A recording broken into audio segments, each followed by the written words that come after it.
Hey you guys, I hope you guys had a good day so far. Y'all need a ring light. I think I'm about to give me a ring light so I can have it brighter in here usually when I do my little videos.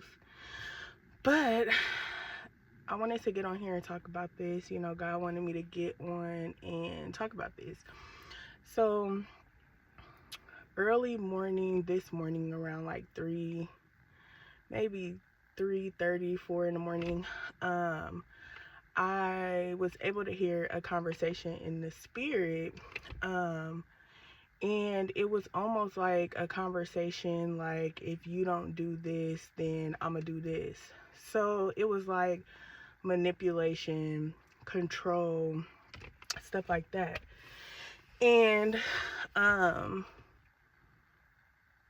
you know, God woke me up and I was able to hear that in the spirit. So you know, he also reminded me of Pharaoh.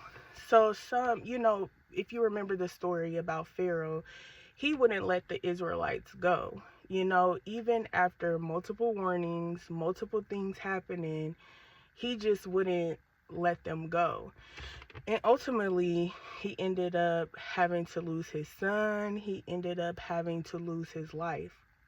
Because no matter what, God was going to get the Israelites to where they needed to be, even though they had to be in the wilderness for a time. You know, he still was trying to get them to the promised land.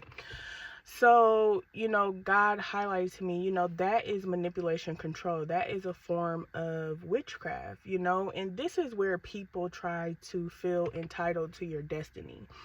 They may feel like they're the ones that should have the destiny, or they should be able to take that from you. And this will cause people to do witchcraft on you. This will cause people to try to destiny swap through witchcraft.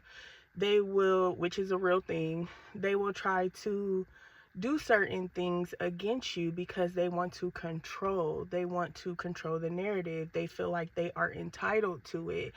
So what they'll do is they'll try to put that in your face, like, you know, if you don't do this, then I'm going to do this, you know, to cause chaos, or, you know, to cause certain things in your life to go, you know, haywires. And that's why people start to do witchcraft, or they start to try to manipulate the situations because they feel like they're losing control. They feel like they are losing what they feel they should be entitled to. But nothing stops God's plan, you know, nothing stops God's plan. At the end of the day, God has the power. But he highlighted Pharaoh to me because Pharaoh would not let his people go. You know, Pharaoh kept holding on, kept trying to keep them, even after multiple warnings, even after multiple things happening. He still felt like he was bigger than the program, let's just say that. But, you know, God highlighted that to me, you know, and then he had to go through a series of things because God wasn't having it.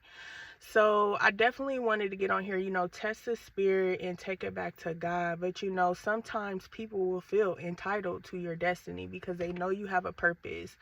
They know God has things for you, so they will try to manipulate and control the situation to make sure that you don't get there, or that they're the only ones that can get that. But all right, you guys, I hope you guys have a good night. I will talk to y'all soon. All right, bye.